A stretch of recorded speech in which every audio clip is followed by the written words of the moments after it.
record on this computer. Okay.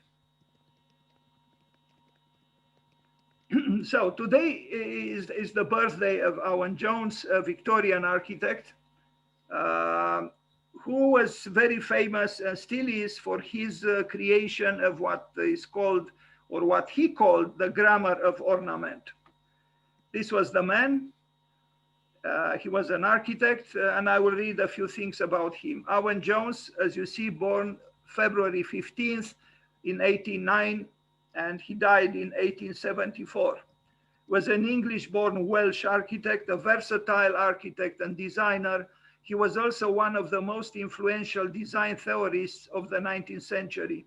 He helped pioneer modern color theory, and his theories on flat patterning and ornament still resonate with contemporary designers today. He rose to prominence with his studies of Islamic decoration at the Alhambra, and then associated publication of his drawings, which pioneered new standards in chromolithography. They are very beautiful. I saw one of these original books.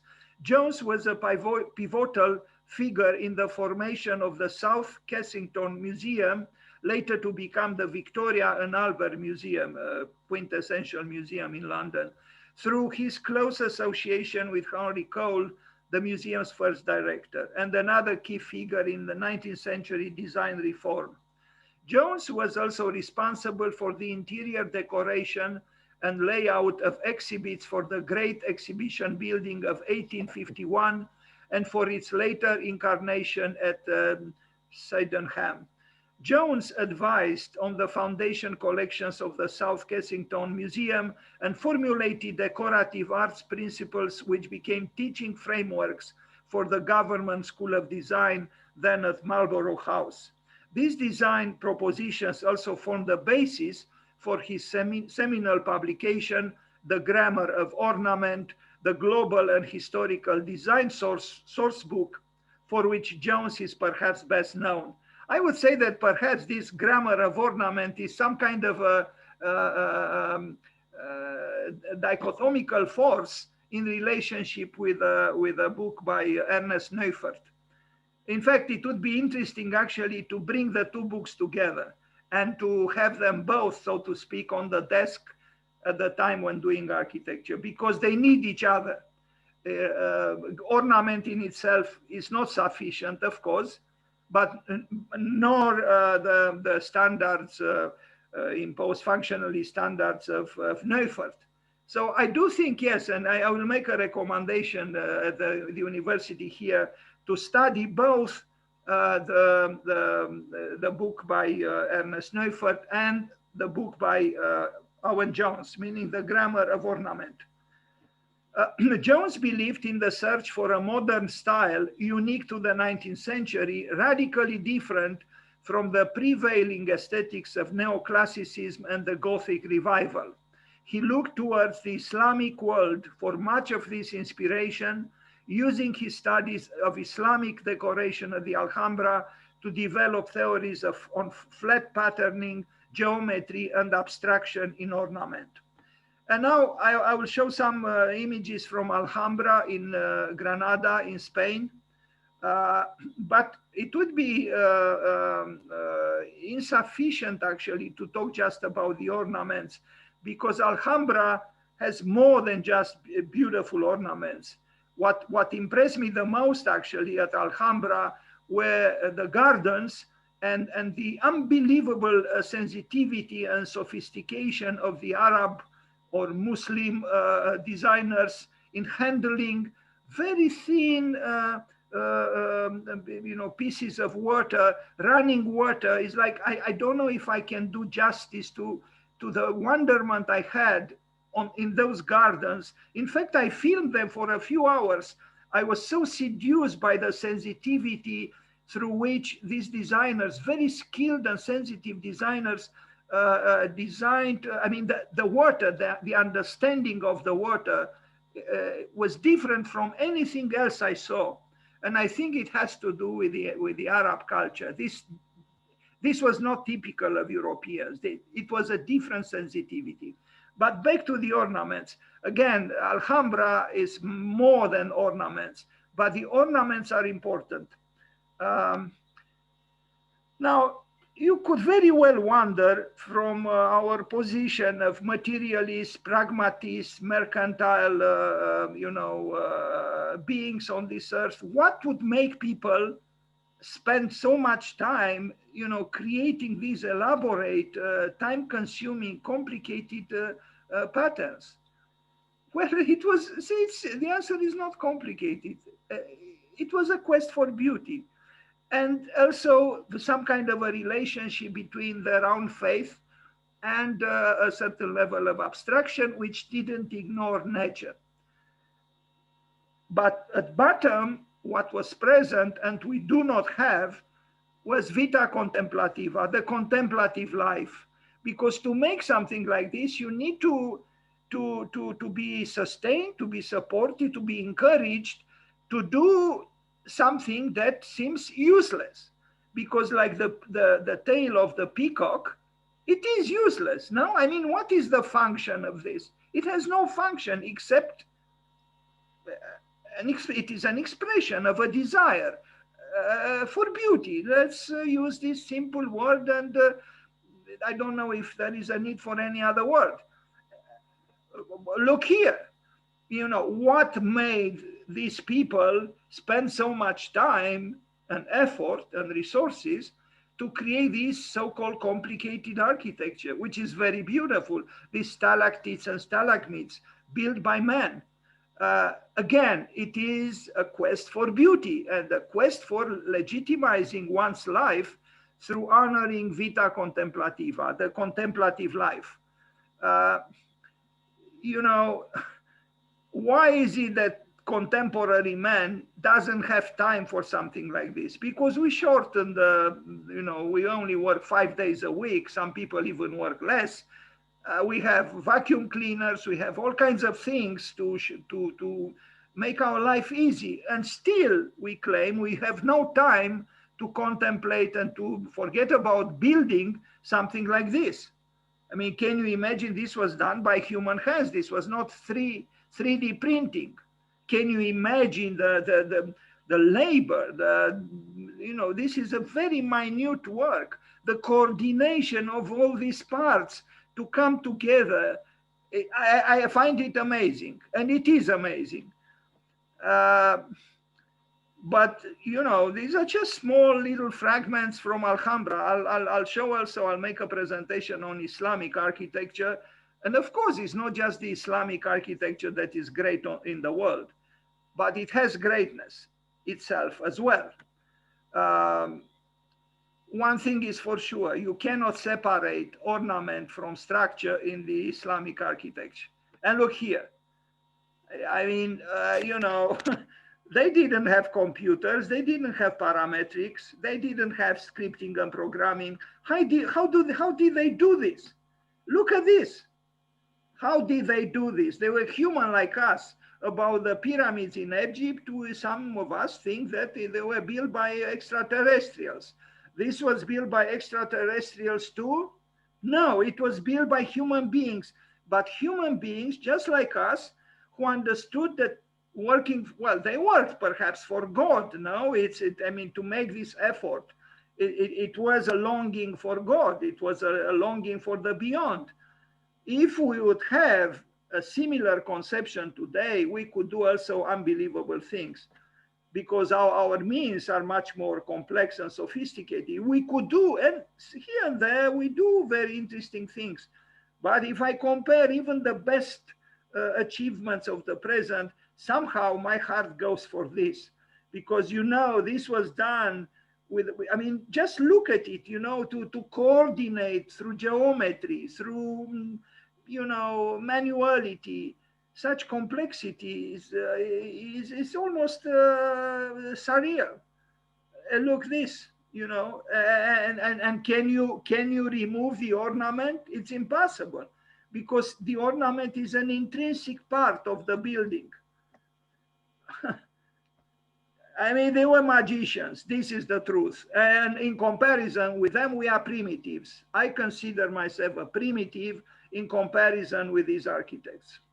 I mean, what we do, our pathetic little cubes and boxes and corridor with boxes on the left and the right, that's not architecture. This is architecture, yes. What else can I say? But where are the professors and the assistants and the you know, so-called instructors to talk about these issues? They are not here. They are not interested. In fact, no one talks about Islamic architecture for 6 long years. Nobody does. But look, no one could deny that there is great beauty here. And it's an abstract beauty. It is not infused with an explicit figurative ideology. No, it's abstract. It addresses everyone, doesn't matter the religion or the faith. So no wonder that Owen Jones fell in love with this. I did too when I was there or when I looked through books. And this is just one example, and it's not even the purest in a way, because it was an export, no, from the Northern Africa to Southern Spain. But it is amazing. Again, you know, if you are only concerned with the praxis, with a so-called practical life, you could never arrive at something like this, never. But if you also understand that Michelangelo was correct when he depicted in the Medici chapel the 2 vital principles in life, vita activa and vita contemplativa, the 2 brothers, Giuliano de' Medici and Lorenzo de' Medici, facing each other. Michelangelo did this because he wanted to talk about architecture, not about architecture, about life in abstract, symbolic, metaphoric, and universal in a universal way. And he chose to represent, and Michelangelo says it all there. Life has both vita activa and vita contemplativa.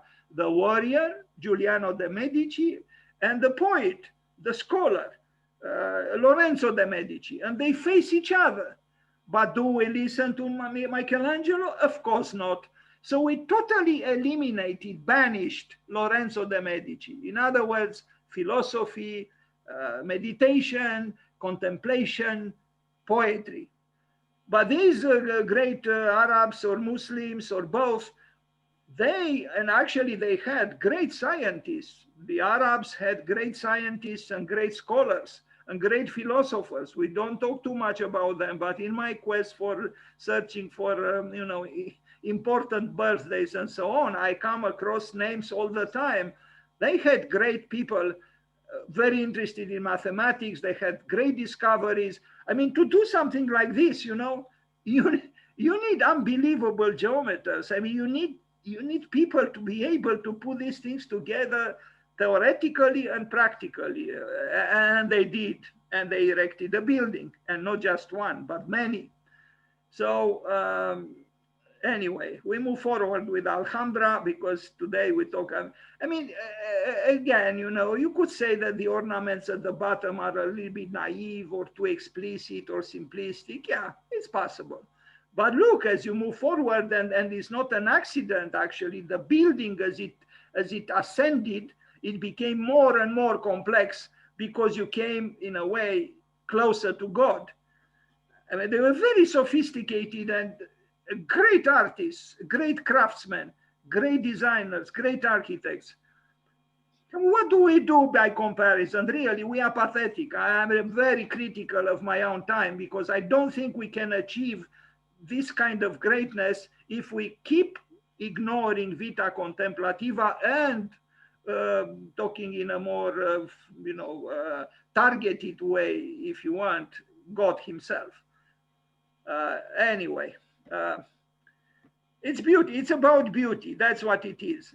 Now we arrive at his own Grammar of Ornament, and after this I will make a presentation on Islamic architecture, and then we'll understand better the phenomenon called Islamic architecture that influenced so much Owen Jones. But now I show pages from his book, this book, Grammar of Ornament. Many editions had been published. And he shows there not just Islamic ornamentation, but Egyptian, Greek, Mesopotamian. He created a history of ornament, and this book is very famous. I personally don't like it so much. I like the plates, especially the original ones, but to me it's a little bit too bidimensional, and I understand he had an encyclopedic longing, but it is, for my taste, a little bit not very creative. Anyway, his intentions were good, were correct. He attracted attention towards a phenomenon that was not very well addressed or understood before him. The problem is, you see, he brings together all kinds of ornaments that actually, in the context of the buildings where they were used, were not in this configuration. So you don't see the whole here. You just see a, a collage of various fragments, decorative or ornamental fragments. Again, the intention was good, but it could be a little bit confusing, because any of these details, if it would have been seen in the larger context of the building or the room where it was to be found, it would have had a higher, I would say, level of reality. But even so, Owen Jones was necessary, and we can be happy that he created this very, labor-consuming work, because he did this in the 19th century, maybe mid-19th century, and everything was drawn manually. But the ornament, I think, also has a significance as some kind of imago mundi, the world as a labyrinth. Something we ignore these days, because we are so obsessed with our perspective, linear perspective, to see things clearly, that we ignore the fact that actually we do not see them clearly at all. It's just an illusion. Of course, you can draw the perspective of a cube so-called correctly, but that cube does not represent the web of the world, the knot of the world.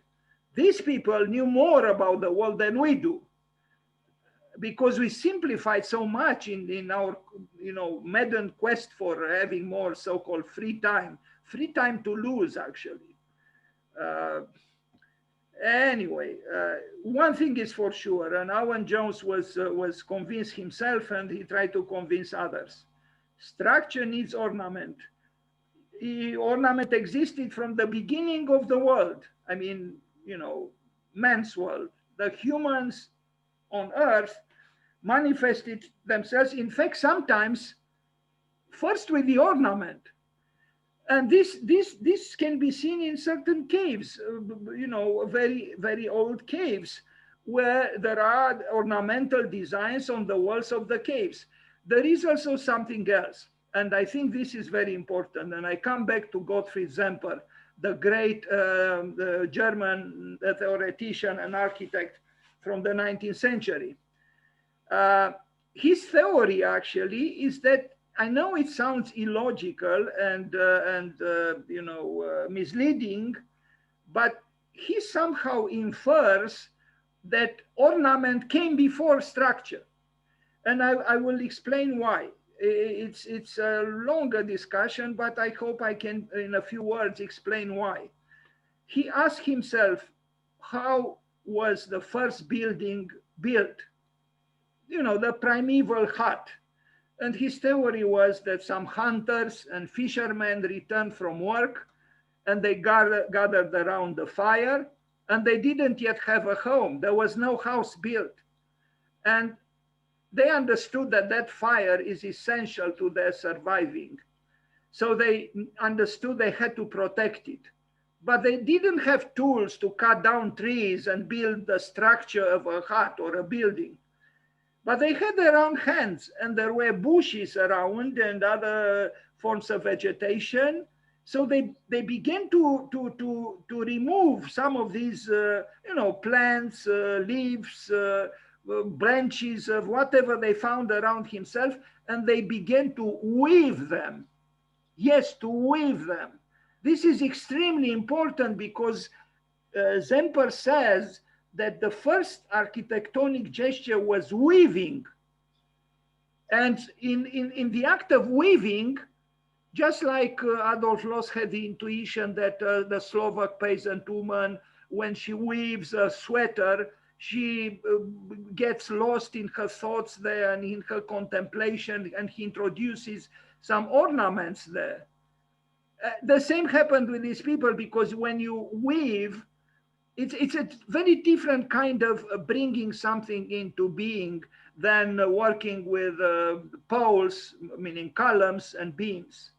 And I would call that conception that the first hut that came into being was with poles and beams, I call it the Masculinist Theory, and it belonged to Abel Augier, 18th century Frenchman.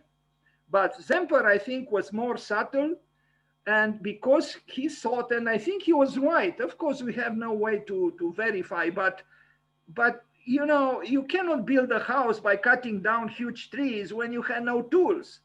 So I think Zemper was closer to the truth of how the first being came into being. And he said that that house, that little hut, had 4 elements. First, the stove where the, you know, where the fire was, the hearth.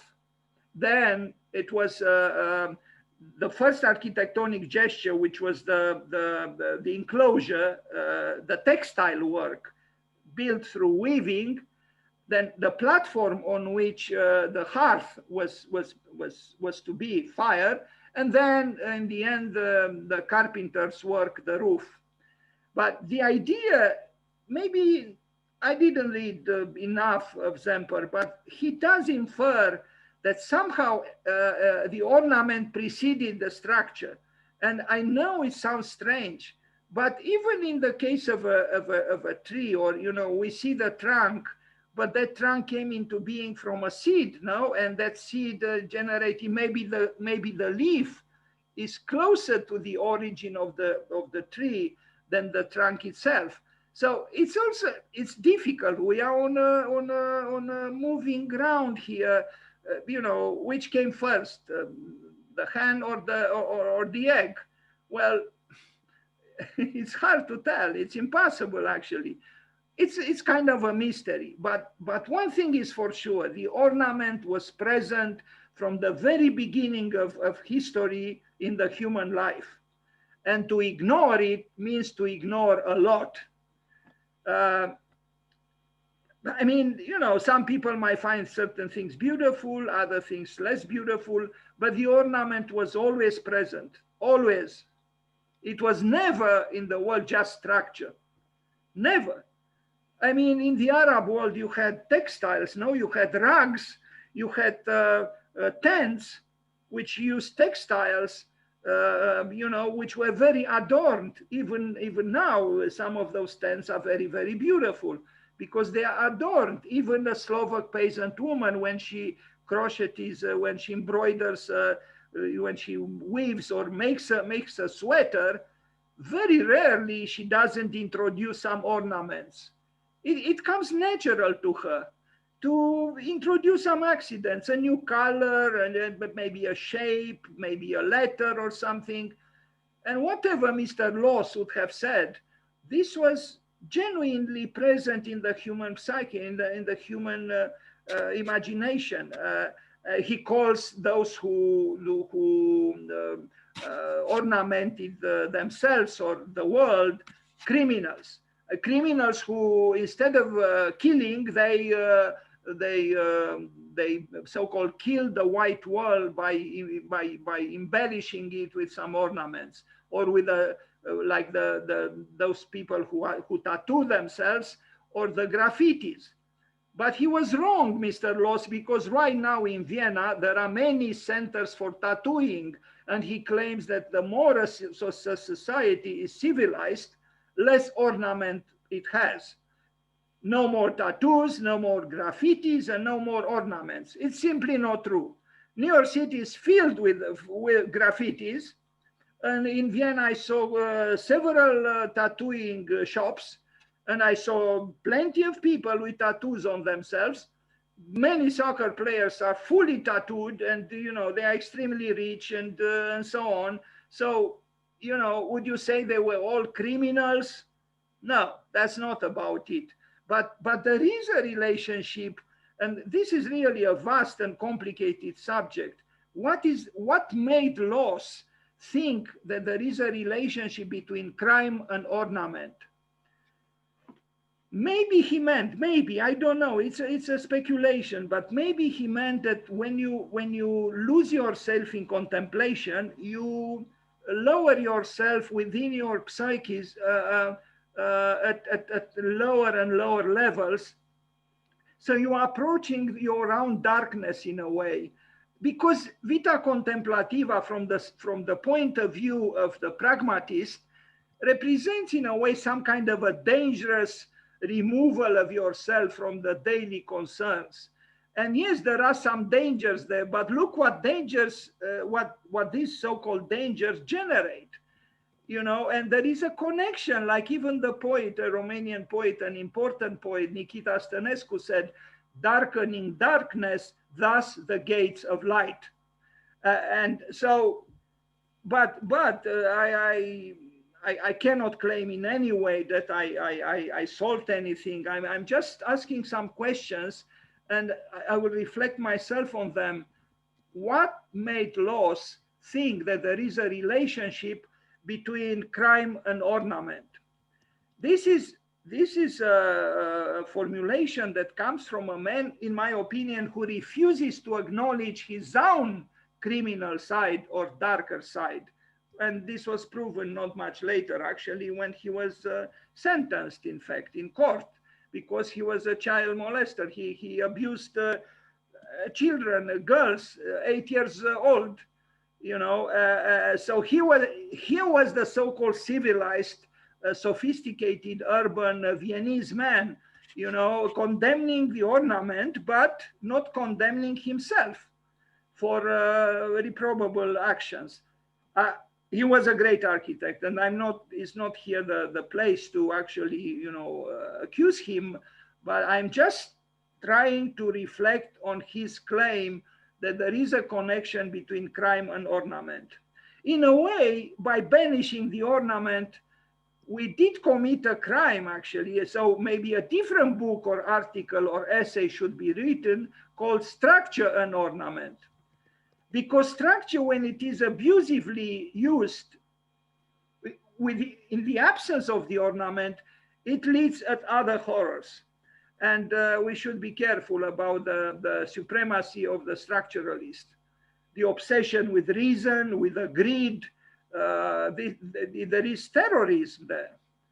Now, in these chromatic leaves on this page of Owen Jones, you might see chaos, you might see disorder, but isn't it also an image of life? With its problems, with its vulnerabilities, with its fragilities, with its disorder, there is also a different kind of order that nature has. And nature sometimes appears to be chaotic, but the truth is there is something that holds everything together. So it's a different kind of order than the one that we humans generate. But we cannot say that there is no cosmic order. It is actually a fantastic order. When we think about the 4 seasons, the unbelievable cycles, spring, summer, winter, and spring again, autumn, winter, and so on. It's the alternation of day and night, the way nature rejuvenates itself in the spring and so on. Could we call this chaos? Not really. I mean, there is a fantastic order there, but it's not a rigid one. Anyway, ornament is important. And the School of Architecture, which doesn't occupy itself also with the ornaments, in my opinion, it doesn't serve architecture properly. Especially these days when the ornament is coming back. And I can give examples from Mark Forn to Michael Hansmeyer, and other very interesting architects today who rejuvenate the ornament. It's not just the ornament as a line work, but also color, no? The chromatics, which are so important. Here, some might say, wait a minute, this is bucolic, this is Arcadia, this is banal, and this is not me. Well, in a way, it's too bad it's not you, because there is beauty here. I mean, just look at this. Sorry that the picture is not large enough, but I mean, what made a human being? I mean, this looks like an abstract artwork, no? Made in the 20th or 21st century. No, it's part of Alhambra. It's very old, and but it's beautifully abstract, and it expresses very well the knot of life. Here is a different kind of aesthetic. Sometimes, you know, there is too much figuration, I would say, I agree, but I still think we can learn a lot from these ornaments. And what we learn about the road not taken. That's what we learn. We learn about the road not taken. Now, now I will show you some drawings I did myself, and I showed them in the past, and we don't have a huge audience here. I did with my first computer I bought from Salvation Army in the United States, Macintosh Plus from 1987. I bought everything with $50, even the original bag. Now they are much more expensive because they are considered designer items. The computer, Oki data printer, software, and everything with $50. It was a black and white little computer, very well designed by Steve Jobs. And I did my first computer drawings. Nobody taught me anything. It had 1 megabyte memory. It was black and white, you know, one of the very first little computers, personal computers. But I did some drawings, ornamental in nature, which later, some years later, I showed them to a computer wizard. And he said to me, you probably used a very sophisticated computer from Europe and so on. And no, I used, as I said, an Apple Macintosh from 1987. And now you'll see these drawings, which are not by Owen Jones, were done by me, knowing nothing about computers. This is one of them. They're all black and white, but I thought they could become tapestries because they are based on 0, 1, 0, 1. So if I enlarge, you'll see the little squares, and they could become very easily tapestries. This is one. This is another one. I was just playing really uselessly. Another one. Unfortunately, that little computer got damaged when I shipped it with a plane. I didn't wrap it up properly, and the hardware was totally ravished, and I couldn't restore it. But I have these pages, which I printed then. What made me make these things? And there was a little software called MacPaint that was part of the hardware, which was very simple and primal, you know, 1987. But I love that program. And that's how I did these drawings, which are indeed, you know, ornaments. That's what they are. But I imagined, you know, possible ideal cities, you know, even urban schemes. I really love that program. And it was so simple, you know, extremely simple. That little computer had genius in it, really. And even in terms of design, is now part of the collection of the Museum of Modern Art in New York and so on. But in the meantime, Steve Jobs died and so on. Steve Jobs, who I don't know if you know, he studied for 1 year calligraphy. And in his talk at Stanford, commencement talk, he said, you know, I took 1 year course in calligraphy in college. And I don't know if he studied more than 1 year in college, and then he left college. But that course in calligraphy, which seemed to many people so useless. I mean, who would study calligraphy, right? Well, he did, and he claimed that later that course helped him in working on the interface of the first computer, personal computer. So you see how strangely sometimes fate insinuates itself or herself into our lives. Anyway, these are the, as I said, the pages from 1987, around then, when I made these ornaments with my first personal computer.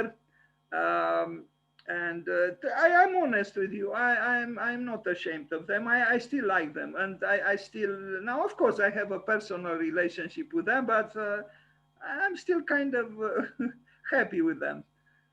And I would love to see them like big tapestries, actually, you know, in black and white, just like this. Anyway, moving forward, and now we go back to some more images of the Grammar of Ornament by Owen Jones. They are a little bit, I mean, they have a more peaceful and, you know, a different character than what I just showed you in black and white. I do like this one. Is again, what made a human being invent this, you know, draw it, think of it. It seems that human nature likes complications, difficulties, to solve them, no? Like playing with that cube, that, you know, or other puzzles or all kinds of things. It is normal for a human life to like challenges. And this is a challenge. No, it's illogical and logical at the same time. It's structured. It is structured here. It is logical. You can discover, but at the same time, you know, it escapes linear thinking or logic. Here is something else, you know, from the book, The Grammar of Ornament. Um, here are many pages. You can see them on the web. These are just some examples. And some of them, yes, could be a little old-fashioned because they are too figurative or too literal. But all in all, I think it was a noble attempt. And you know, the idea also to study the ornament across time and space. This was Dan, also, I think, important. Dan, Yes, yeah, actually, till I passed out of architecture and I was doing my office, I was working for an office. That time I came to know that, in fact, the Egyptian pyramids and all were painted colorfully on the inside. Like my boss was doing a postmodern Egyptian showroom, and he referred to some books and he showed me, and I was surprised and shocked that there was color schemes to all those bas reliefs that they showed us in college. I'd always thought it was all monochrome. Yeah, so I guess even the Greek Parthenon and all were painted in colors, of course, yes, yes, yes. They were and they highly never show chromatic. us. They were highly chromatic, yes. Um, Okay, now I want to say a few things about Louis Sullivan and ornament, because Louis Sullivan is one of the great masters. He not only he is considered one of the three, the triad, you know, of the fathers of the modern North American architecture, but he also created an unbelievable ornament. This man who said form follows function, and who was the one who brought into being the skeletal, rational Cartesian structure of the tall building. He also had a need, a very intense need for an unbelievable form of ornament, which he created. It is an original ornament that he created starting from nature, from the principles of nature.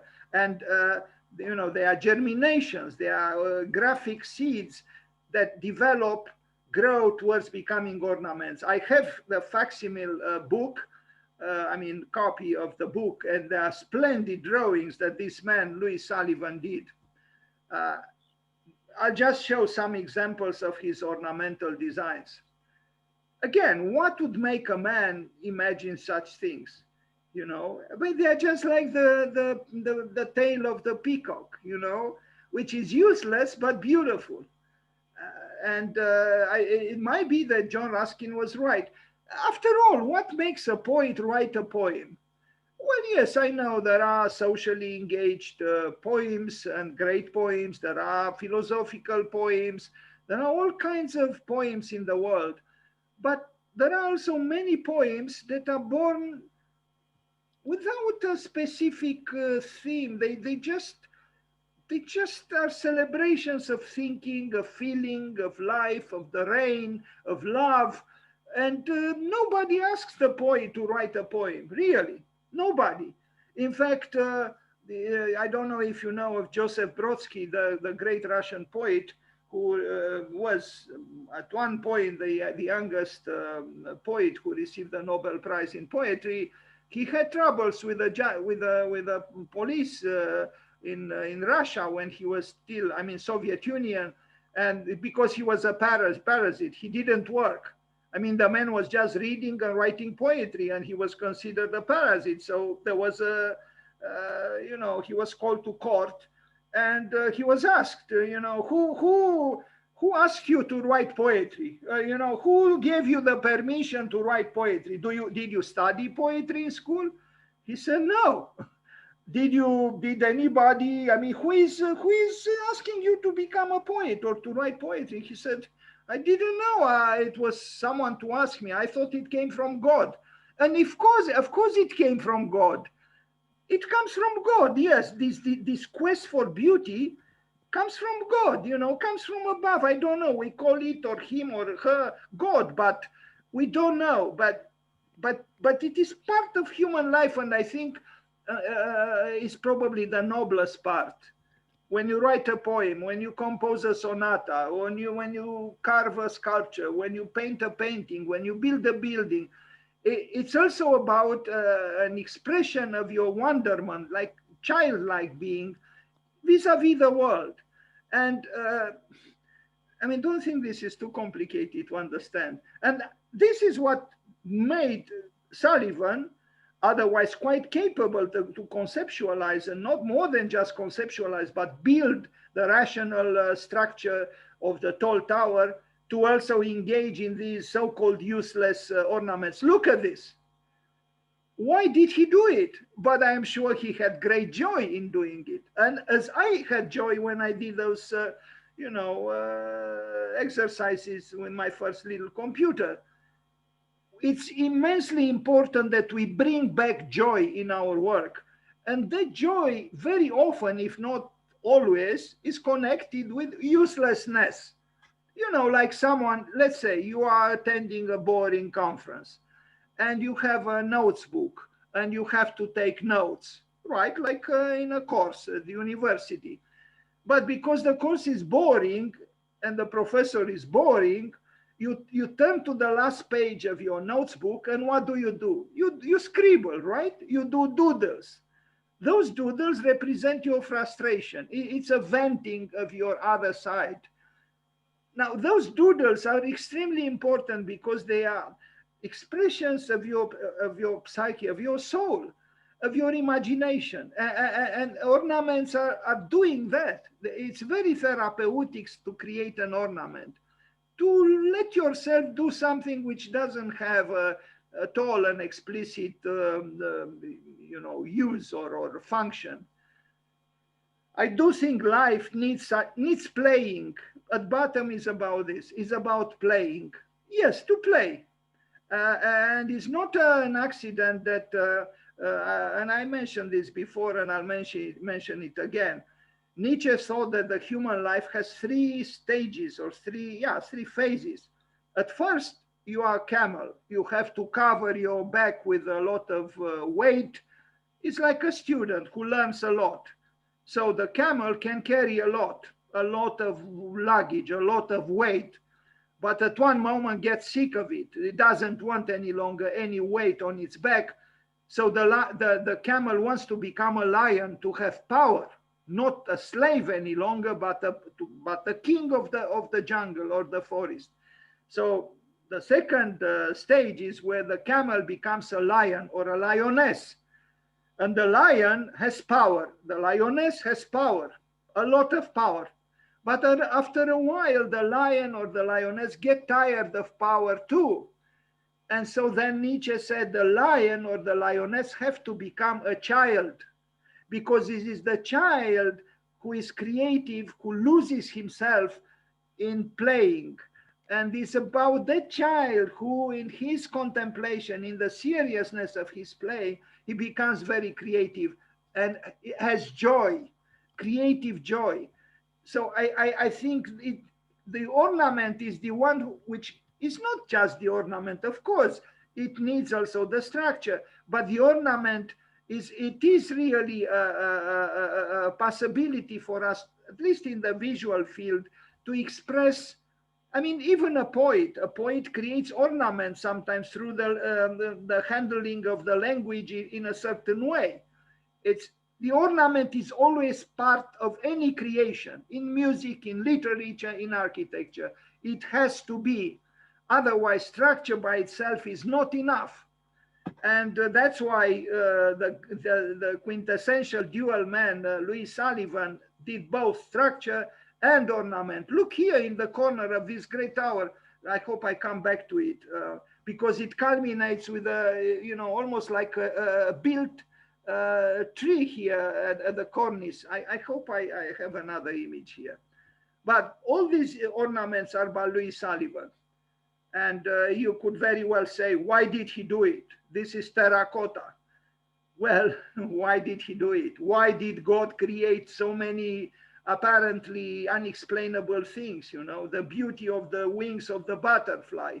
Why are they like this? Why are countless flowers so complex and mirific? Why? Look here at the corner. Why did Sullivan create this corner here? The edge of the building becomes almost a tree.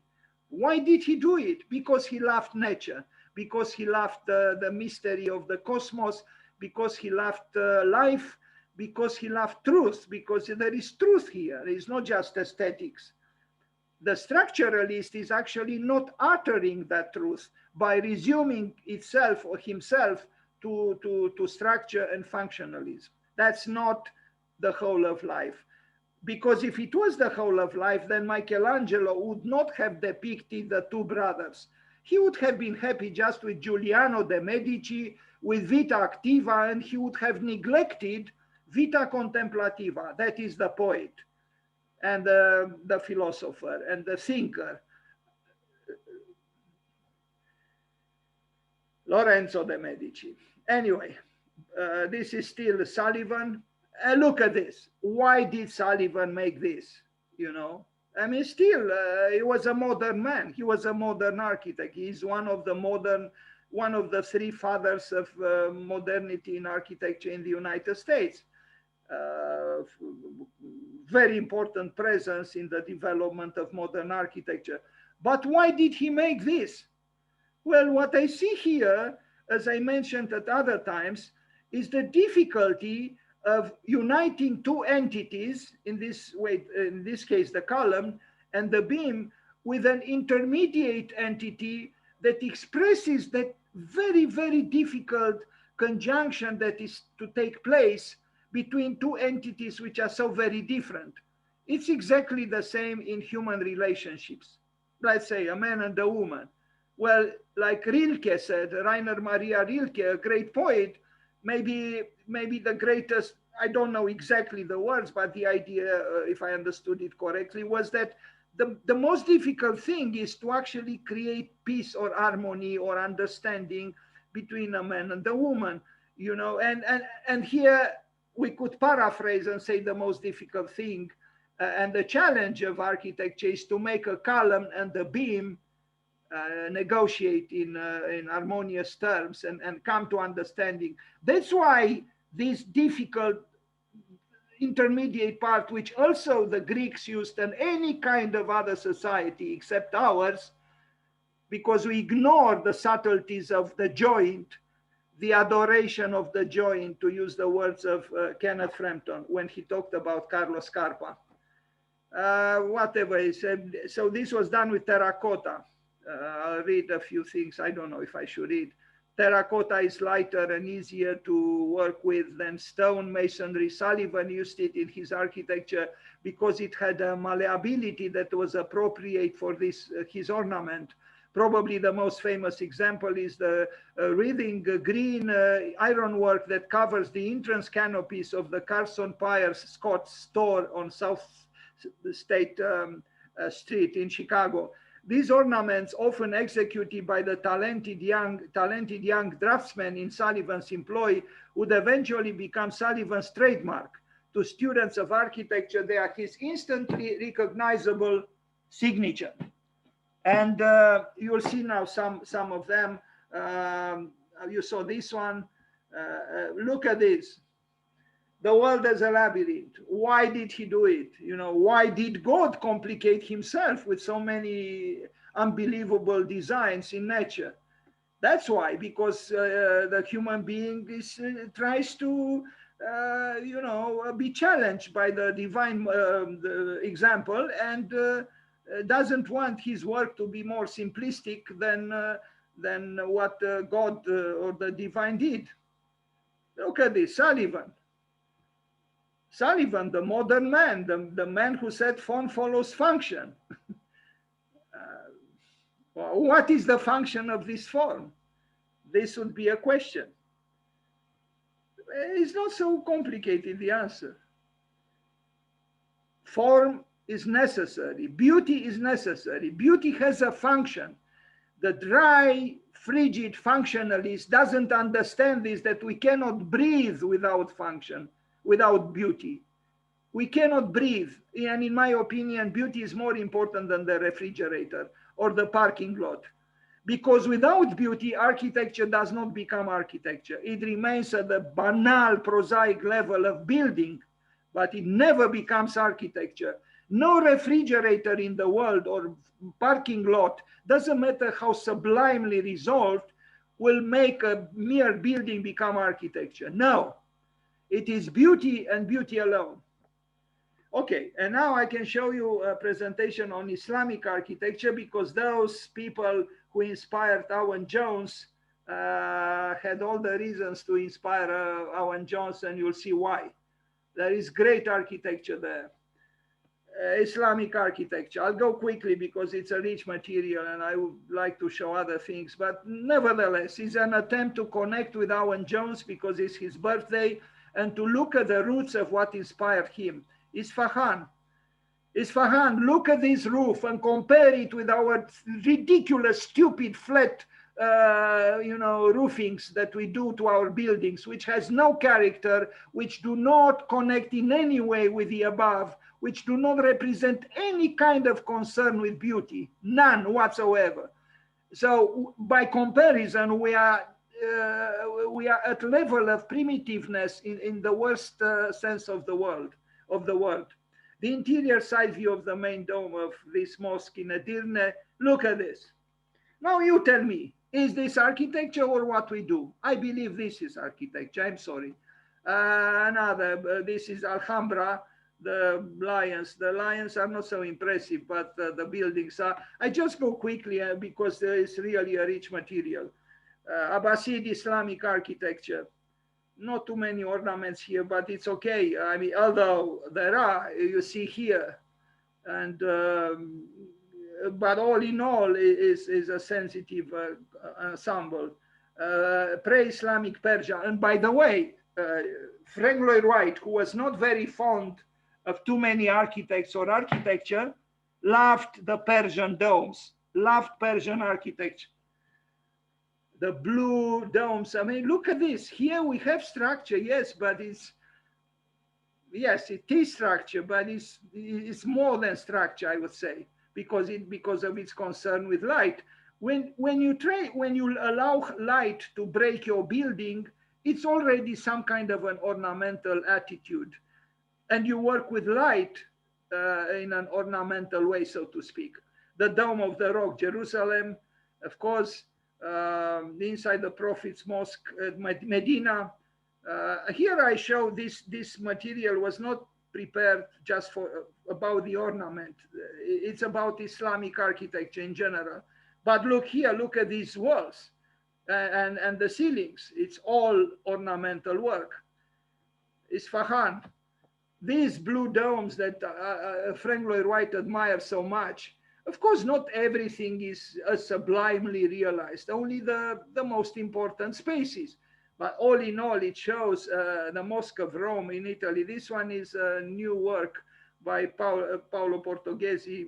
Inside is ornamental. Will arrive here. Maybe I know this presentation is a little bit didactic, and I show some examples even from the present. But we'll come back to this is in Uzbekistan. Now look here. Can you remove the ornament? You can, but then what do you get? But the ornament is I think, an intrinsic part of what we see, of the architecture.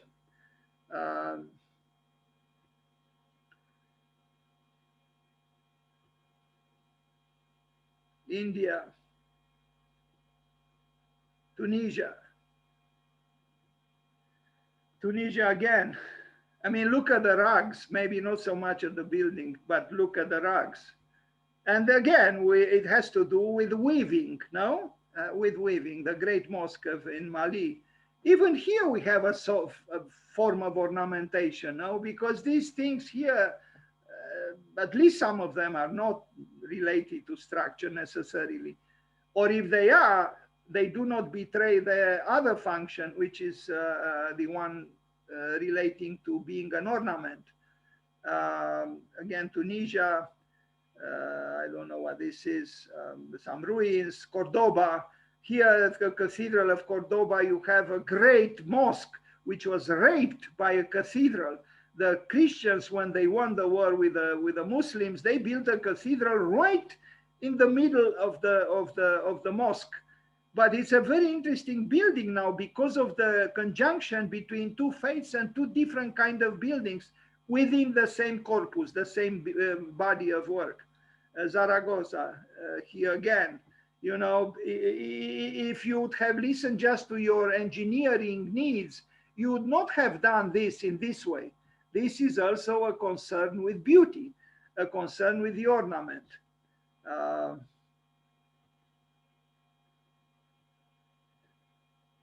I like it very much when the structure becomes ornament and the ornament becomes structure, like here. Isfahan. I mean, they have the way they solve they created these, they are truly celebrations of the divine, of God. That's what they are, you know, because the building culminates towards this wondrous architectural achievements. Schematic drawing of a pendentive dome. Here I'm a little bit impatient with my own presentation. It's just a beginning. Later, I think I show other things.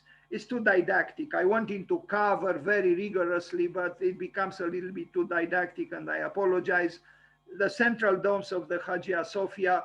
Look at this. You know, this is splendid architecture. Another mosque, again celebrating the divine through the meeting between structure and ornament. Another mosque. Look at again. You know, and I like the fact that they are abstract. It is an abstract art at the service of the divine. It doesn't need figuration. You need great geometers. You need people to know geometry and mathematics to be able to do something like this manually without computers. Samarkand, in Samarkand, there are unbelievable riches. Alhambra again, we saw already pictures of Alhambra. Uzbekistan, look at this. You know, who would have think? But in my opinion, this architecture is in no way inferior to San Carlo alle Quattro Fontane, or I don't know what the building by Bernini. They are great, Borromini and Bernini, but so are the builders, and we don't know their names. Just like the builders of the great Gothic cathedrals, we don't know their names. But who cares? They work for the glory of God. Soli Deo Gloria. Geometrical tile ornament in Morocco. Calligraphic inscription, hello Steve Jobs. and this mausoleum. Again, why did they go through this trouble? Because this trouble is through this trouble God himself went when he created the world. So complex when he created the tail of the peacock. Did you think about God having to realize that? Why did he do it? Because he loved troubles. That's why.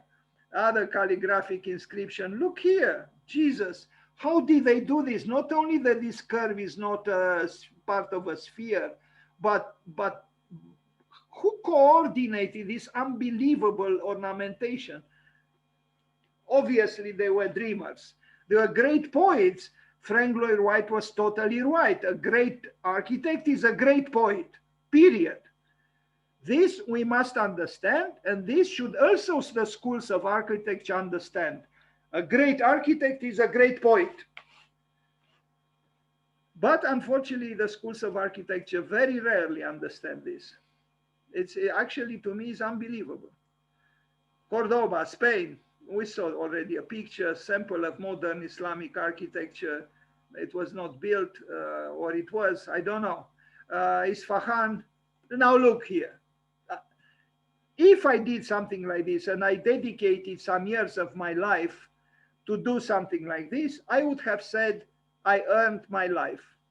Maybe I didn't earn a living. Maybe I had no money to buy for TVs and for microwaves and for refrigerators and for cars. But I earned my life by creating this fragment, which is without doubt a celebration of life, of nature, of God. This is what I see here. Who says that this is not beautiful, in my opinion, is insensitive. I mean, just to create this, crescendo here, and it's an adventure in itself, but a very satisfying adventure. I would say the ones who did this, I'm sure had a sense of satisfaction, which we do not have. This is the truth. Very rarely we have. Here again, if you would have done this just in 2 dimensions, and it would have been very difficult. But it is in 3 dimensions. I mean, look at this. Just look at this, we should all look at this and wonder what kind of people built this. Were they humans like us? Didn't they watch also soccer games on TV? Didn't they, need time to watch sensational, scandalous, violent movies on HBO? Why did they spend their day create this useless beauty? Why? I would rather spend my time doing something like this than what I mentioned before. Or here. Or here. And we don't talk about ornaments. To me, it is unbelievable, actually. It's like saying architecture doesn't need beauty.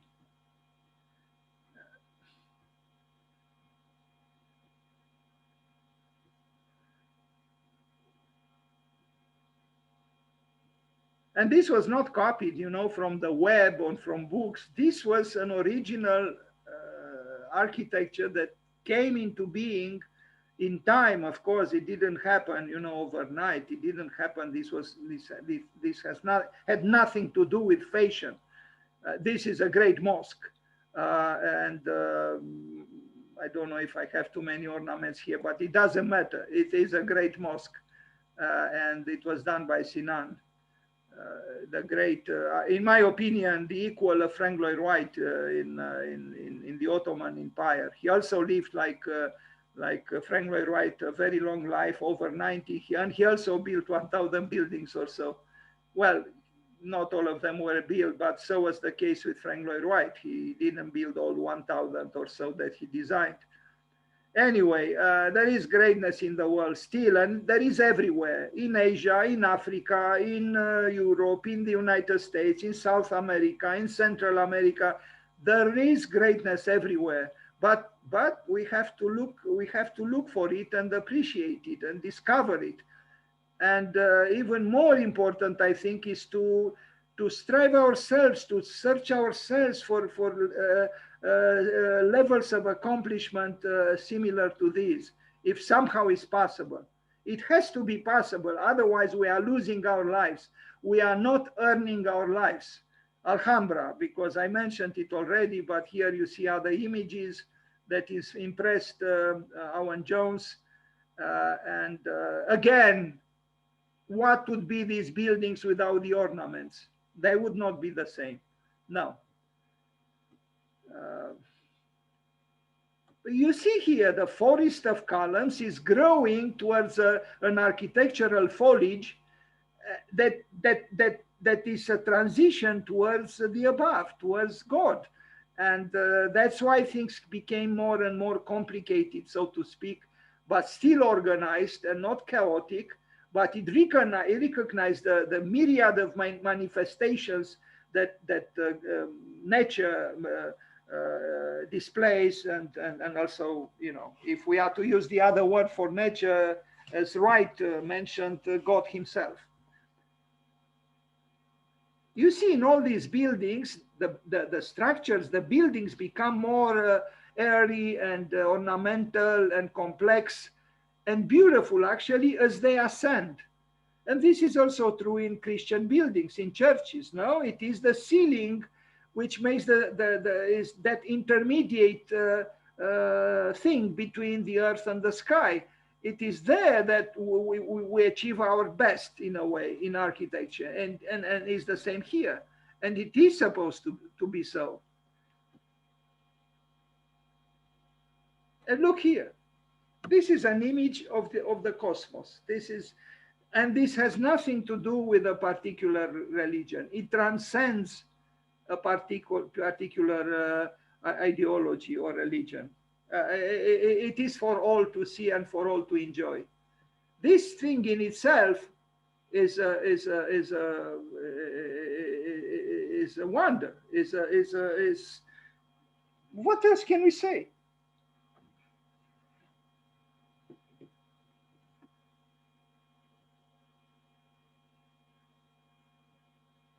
Why did Frank Lloyd Wright love this? Because he loved beauty, that's why.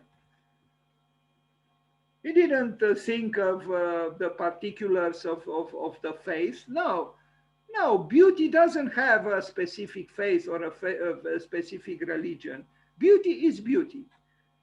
You know, to paraphrase Louis Kahn, who said order is, I would say beauty is.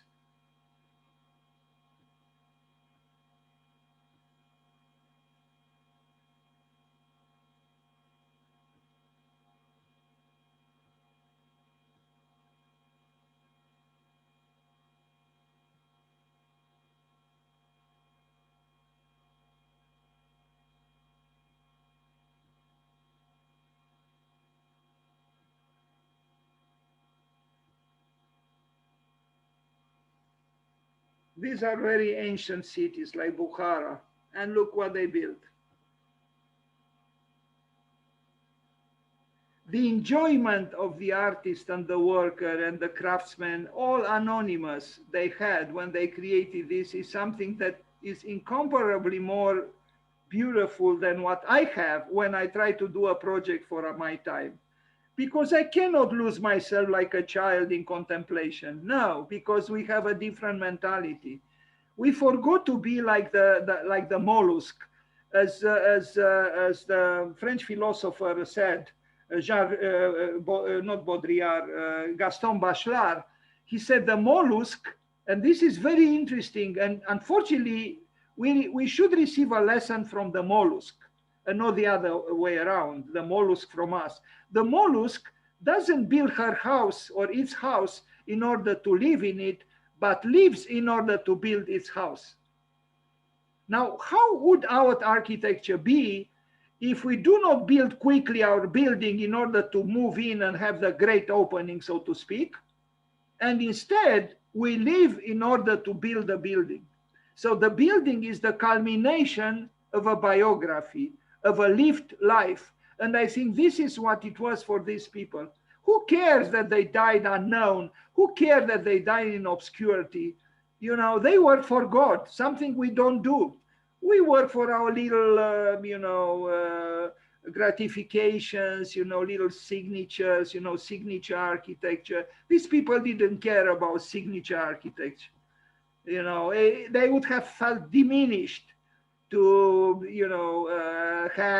make a so-called signature architecture. No, this is beyond little individualism. But it's true, they had a shared symbolic order, the kind religion provided when it was strong and genuine. Today, I don't think is the same. We have so many religions, there is a supermarket of denominations and religions. It's complicated. I understand we gain some freedom, but as Emil Cioran said, the ancient man was enslaved by the gods, but was highly creative. Now we are free, but sterile. And I feel it myself. Thanks to Zoom, I can do some presentations, but I would rather to build in this way, but it's very, very difficult. Look even at the plan. Look here. Anyway, Great Mosque of Tunisia.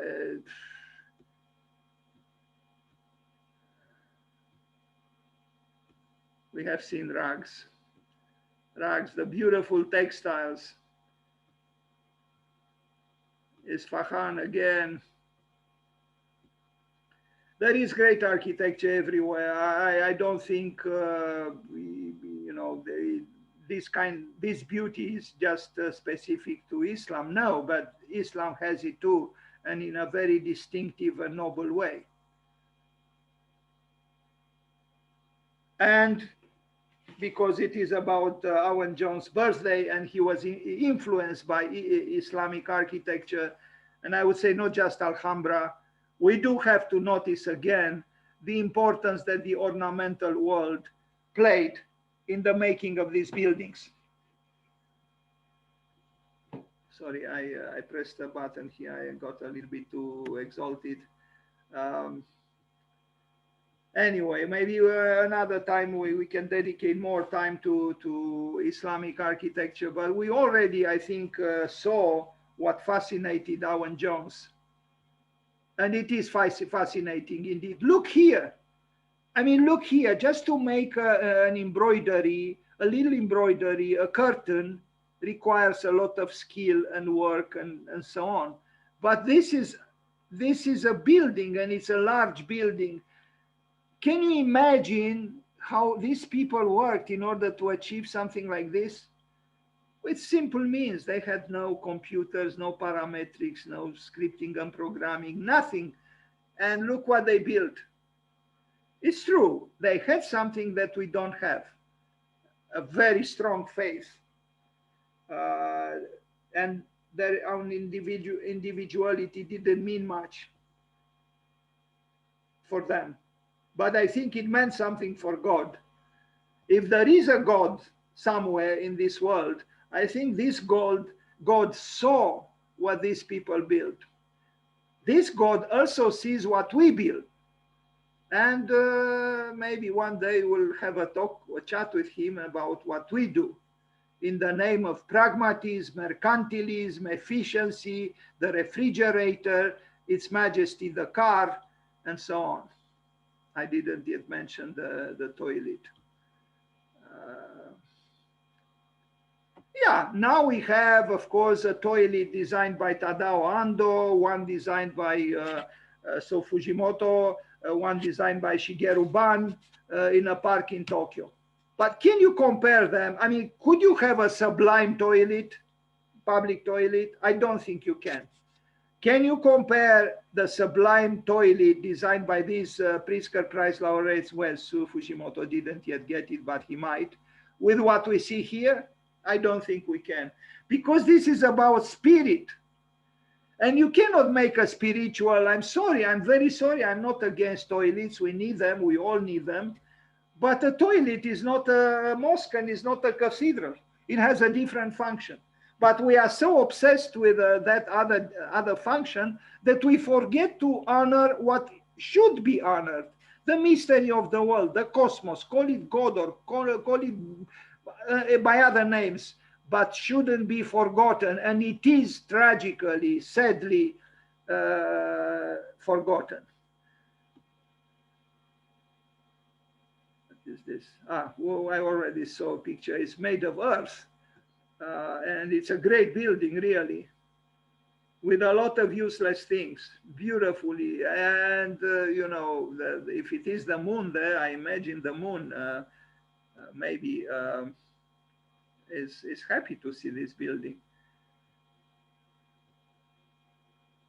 And you see, we have the human life here, yes, with its problems, you know, but we have the mosque here that consoles us for the troubles of our lives. We need such consolations, I think, and they come from beauty. And they come from beauty in any society. Doesn't matter how poor or how rich. Look at those people who built it. You know, they are like the children that Nietzsche mentioned, I think. Maybe, I'm sure they worked either volunteering or who knows, you know, they didn't work to make a buck. They didn't work to earn a living as quickly as possible in order to rush home to watch, I don't know what, soap opera. And they were poor and troubled and so on, but the building is still there to console them. I don't know very well why I dedicated more space to this building, but it impresses me when a less privileged society, less rich, is investing into a building that transcends their own individuality and is about, you know, an island of ideality.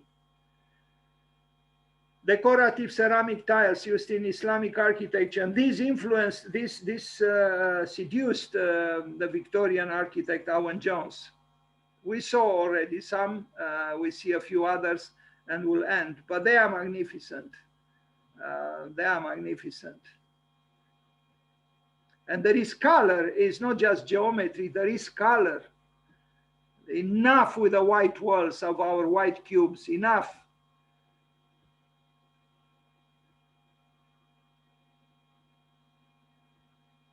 Everything here has complexity, everything. You can spend hours studying just a fragment of the building. Look at this. And who said that these people were ignorant or so on? You know, what ignorance? You know, by comparison, I'm truly at a very low level of development. What I see here is amazing, or here is totally amazing. And why did they do it like this? It's the tale of the peacock that John Ruskin talked about. The most beautiful things are the most useless. I am trying to imagine in the School of Architecture a program, a theme, you know, given to students to work for a project. Create a useless house. It's very possible that some very beautiful houses would come into being. And I also think they could also be very mysteriously, could also be quite livable and quite functional. That's what I think. Just give the students total freedom. Create a useless house. That's it. This is the program. Create a useless house. Nothing else. No, something like this is inconceivable. We have to write, you know, square meters. You enter this and then you exit that, you know. Come on, you know, really, please. I mean, Zaha Hadid said it very clearly. She loved the themes when she was a student, which said the least. You were, because the less words, the more freedom you have for your imagination to act. Look at this. Just look at this, and you tell me if this is not beautiful. It is beautiful, and the sense of satisfaction that the workers had when they did this, I very rarely can have, if at all. And if I can, is in my solitude, not because society, you know, asks me to do such so-called useless things, useless things, useless things, useless things. Look at these people, very involved intensely to create useless work, useless beauty, useless beauty, useless beauty, useless beauty. Even as a fragment is beautiful. It doesn't matter, there are the erosions of time. You still see the nobility of the human aspiration here. And that's enough for the spirit. Beauty, useless beauty. And look at the human hand, which has its own intelligence. I believe in that. I even wrote once a very little, if I don't know if I can call it poem, you know, kind of a little haiku, something. The hands know what women know, what men and words try to know. Look, useless beauty, useless beauty, useless beauty, useless beauty, useless beauty, useless beauty, useless beauty, useless beauty, useless beauty, useless beauty, useless beauty, useless beauty, useless beauty, useless beauty, Persian art and architecture, useless beauty again, useless beauty, useless beauty. Where are the functionalists of the world to be here and to talk and to see these so-called examples of useless beauty? They are not useless at all, gentlemen, ladies and gentlemen. They are not useless. They are highly necessary. Thank you.